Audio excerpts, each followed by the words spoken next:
Okay, magluluto tayo ngayon ng adobo.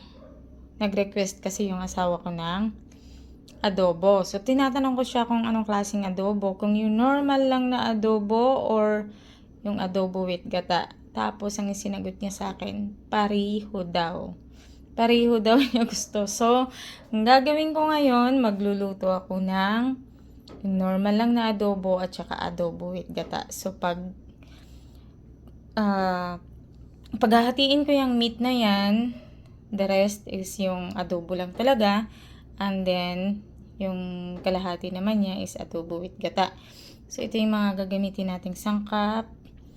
Lalagyan natin ng sili na labuyo yung adobo with gata natin. At saka syempre, nandiyan pa rin ang laurel at saka paminta natin. Tapos, maglalagay din tayo ng black pepper na yung ground na paminta, tsaka yung lagay tayo ng carrots, tsaka siling green, tsaka syempre yung bawang natin. And ang ating patatas, ang ating sibuyas, at tsaka gata. At syempre ang ating meat. Yung meat namin is, ginawa ko dyan is pinaghalo ko. Yung iba dyan is kasim, ang iba naman is, liempo. So, para masarap siya. At syempre, ang ating tuyo at suka. Laging nandyan yan. So, tara! Umpisahan na natin to. Let's go, let's go! So, ang gagawin muna natin ngayon is piprituhin muna natin yung meat. Hindi naman sobrang pritong-prito yung yung lang natin siya. Medyo papa-brown lang na konti yung mga gilid-gilid niya. Ganyan. So, yan muna. Wala akong cameraman ngayon. Kaya malikot na naman for sure ang ating camera. Dahil ang aking cameraman ay busy sa work. May meeting sila ngayon.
Lagay na natin dito.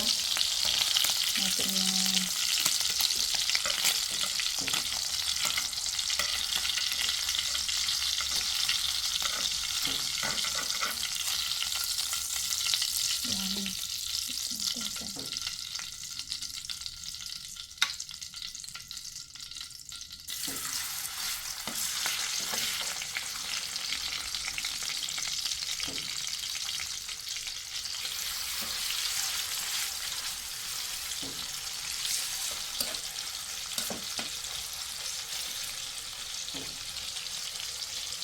so, prito muna natin lahat to. Ng konting prito yung ganito lang. Yung medyo magba-brown siya. Ayan. Lagyan natin na adobo.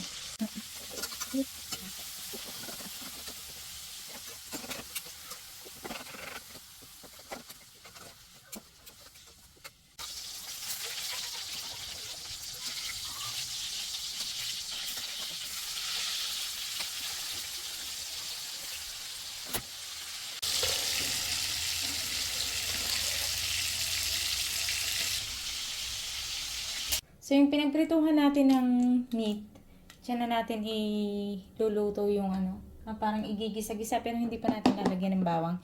Yung carrots natin at saka yung patatas natin. Para malasa siya.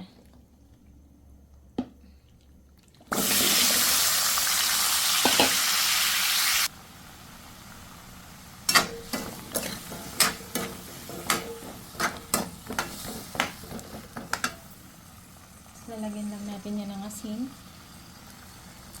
Para medyo linasa lang siya. Kasi after natin yan maluto dyan, saka na natin yan ilalagay sa ating mga adobo pag luto na yung mga adobo natin. Kasi para hindi siya masyadong sinisipsipan ng sobrang asin ng sa adobo. Kasi hindi na masarap yung patatas at saka carrots pag lahat ng asin ng adobo is nanuot na dun.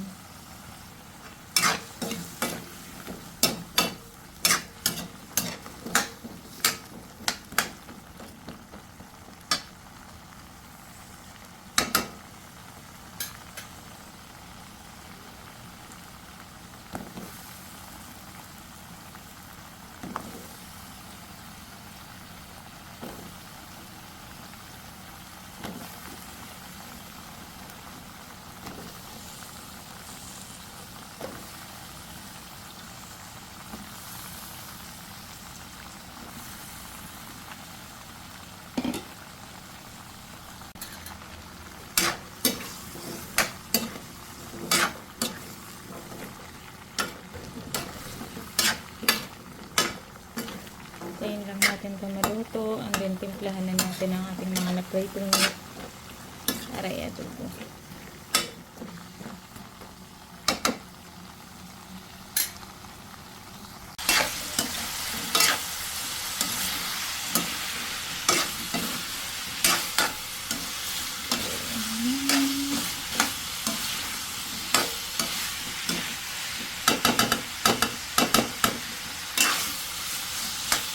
Medyo lutuin natin siya ng maigi sa mantika ng baboy.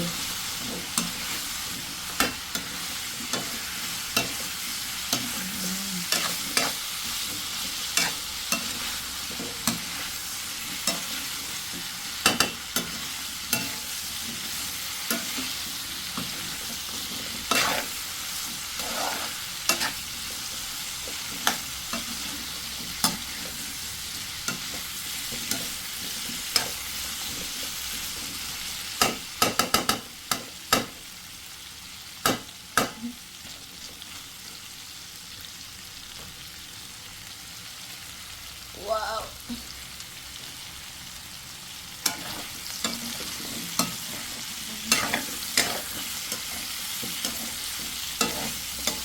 Okay na siya. Luto na ang ating carrots at patatas.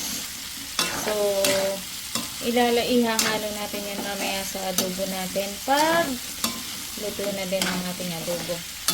So, ngayon, titimplahan na natin ang ating adobong gata at normal na adobo. Ito na yung mga adobo natin gagawin. Ito yung sa normal na adobo, titimplahan na natin yan. At saka yung abnormal na adobo. Istea na pala. Ginataang adobo. So, normal na adobo, abnormal na adobo. So, dito muna, lagay muna natin ang ating pamintang buo.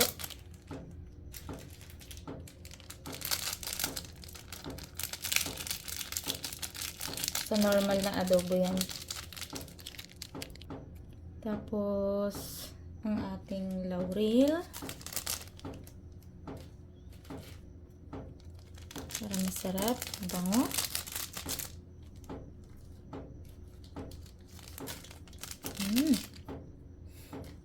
At ground natin na paminta.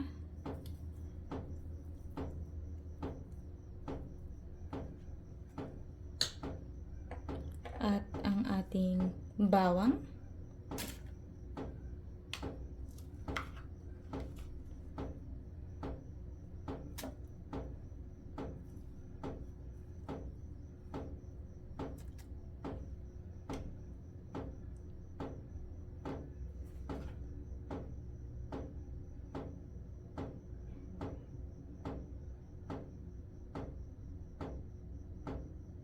At ang ating tuyo.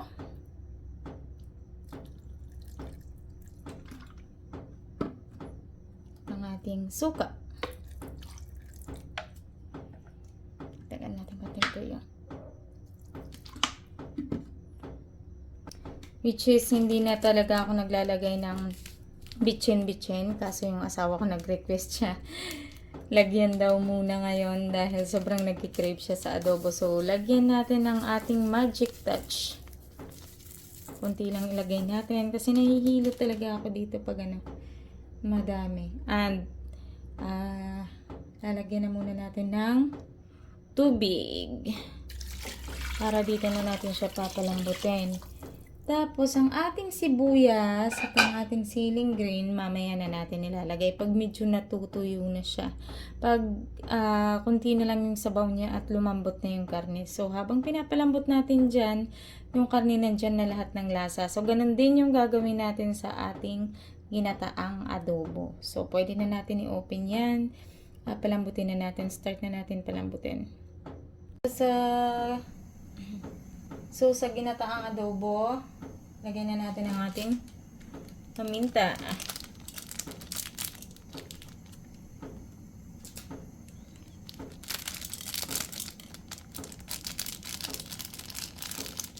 Ang ating pamintang buo.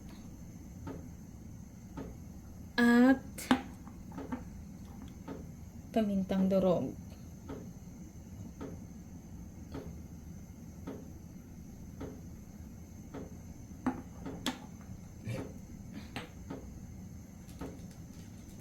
Oopsie.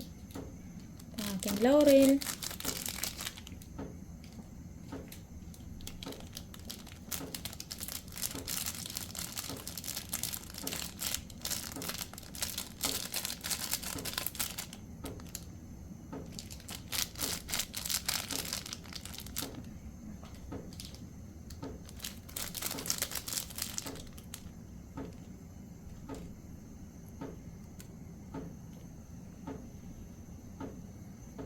Ang ating bawang.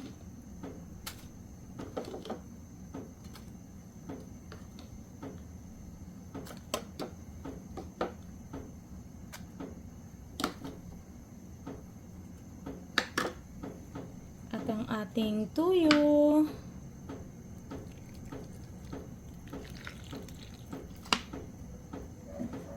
Dagdag na lang tayo niyan mamaya ng tuyo at saka suka kung sakaling kulang man. Di bali ng kulang muna, wag lang sobra. Right? And syempre ang ating gata. Lagay na natin ang ating gata. At syempre ang ating magic touch na request ni Daddy. Okay, that's enough. And pakuluin na natin, palambutin din natin yung meat. So yung adobo natin na adobo lang talaga. Marami pa siyang sabaw. Patutuyuin pa natin. Pinapalambot pa din yung sakto lang yan pag medyo natuyo na siya.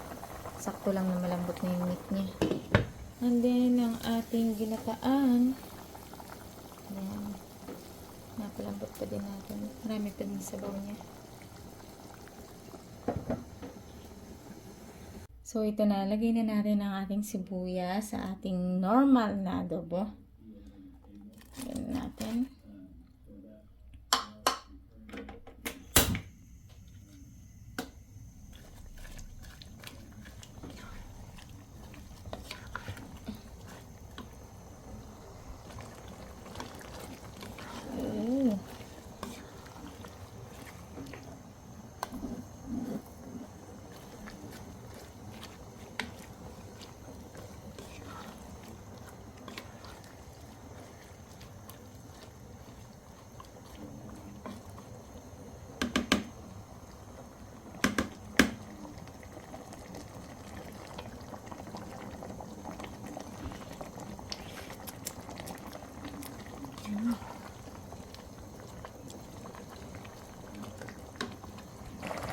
At syempre, pwede na rin natin ilagay ang ating carrots, ang ating patatas, at yung ceiling green. Ayan, dahil patapos na nga tayo. Halawan lang natin.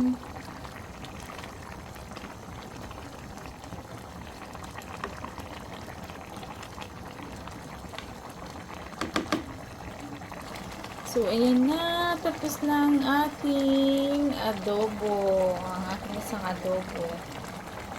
Tapos na siya. So, ang ginataan naman natin. Ang tapusin natin. Na rin natin ang ating sibuyas sa ating ginataang adobo. Adobo with gata. Pala.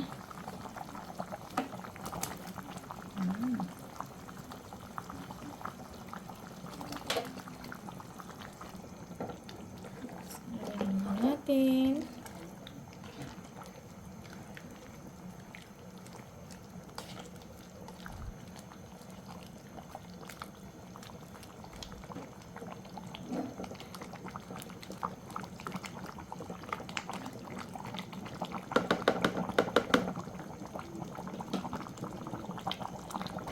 Ilagay na natin ang ating siling labuyo.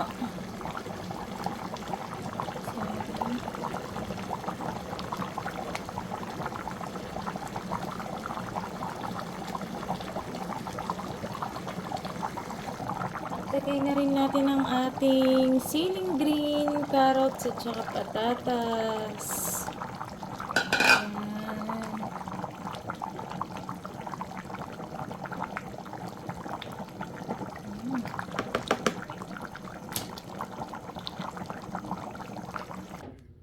So, ito na. Luto na ang ating adobo. Ang ating adobo na, yung normal lang na adobo. At saka yung adobo natin with gata. Nasa ilalim yung sabaw niya. So, ayan na. Tara, let's eat! Pili na lang kayo kung ano yung trip niya. Dahil yung asawa ko parehong pipiliin yan. So, ayan siya. And yung gata. Thank you for watching, guys. Let's see.